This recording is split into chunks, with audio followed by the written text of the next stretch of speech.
Plot দুর্নীতি মামলায় সাবেক প্রধানমন্ত্রী শেখ হাসিনার ৫ বছর ও তার বোন শেখ রেহানার ৭ বছর এবং ব্রিটিশ এমপি টিউলিপ সিদ্দিককে ২ বছরের কারাদণ্ড দিয়েছেন আদালত। এ মামলায় অন্য আরও ১৪ আসামিকে ৫ বছর করে সশ্রম কারাদণ্ড দেওয়া হয়েছে। পাশাপাশি তাদের প্রত্যেককে ১ লাখ টাকা করে জরিমানা, অনাদায়ে ৬ মাসের সশ্রম কারাদণ্ড দিয়েছেন আদালত।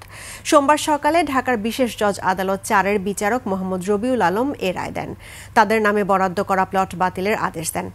আরিফুল ইসলামের সহায়তায় বিস্তারিত জানাচ্ছেন মানিক শিকদার। নায়াসিনামাইড ও স্যালিসাইলিক সমৃদ্ধ লিলি ফেস ওয়াশ যা ফেসের ডেড স্কিন সেল দূর করে দেয় দ্বিগুণ ফাস্টার ব্রাইটেনিং।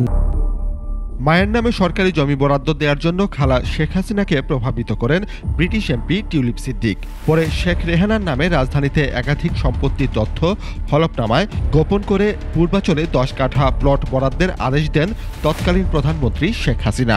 এমন অভিযোগে দুদকের করা মামলায় সোমবার রায় ঘোষণা করেন ঢাকার চতুর্থ বিশেষ জজ মোহাম্মদ রবিউল আলম। দেশের আদালতে এই প্রথম সাজা হলো কোনো ব্রিটিশ এমপির। তাকে সাজার আওতায় আনতে রাষ্ট্রীয়ভাবে উদ্যোগ নেওয়া হবে বলে জানিয়েছেন দুদকের আইনজীবীরা।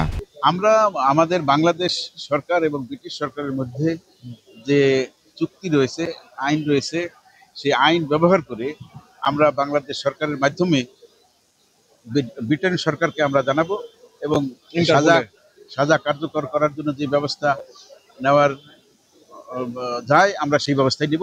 এই মামলায় শেখ হাসিনাকে ৫ বছর ও তার বোন শেখ রেহানাকে ৭ বছরের সশ্রম কারাদণ্ড দেওয়া হয়েছে।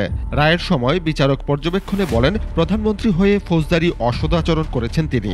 সে সময় পবিত্র কুরআনের একটি আয়াত তুলে তিনি বলেন, দুর্নীতির বিরুদ্ধে সবাইকে সোচ্চার হতে হবে। নীতিগতভাবে ভবিষ্যতে বংশধরদের উজ্জ্বল ভবিষ্যতের জন্য আমরা যেন এই দুর্নীতি থেকে সমাজ থেকে যেন আমরা দুর্নীতি অবৈধভাবে প্লট বরাদ্দের যোগসাজশের দায়ে বাকি ১৪ জনকেও ৫ বছরের কারাদণ্ড ও ১ লাখ টাকা অর্থদণ্ড দেয় আদালত। পরে শেখ রেহানার নামে পূর্বাচলে প্লট বরাদ্দ বাতিল করে রাজুককে প্রয়োজনীয় ব্যবস্থা নেওয়ার নির্দেশ দেওয়া হয়। ১৭ আসামির মধ্যে একমাত্র খুরশিদ আলম এ মামলায় কারাগারে আছেন। রায় ঘোষণার আগে তাকে আদালতে হাজির করা হয়। রায় শেষে সাজা পরোয়ানা দিয়ে তাকে আবার কারাগারে পাঠানো হয়।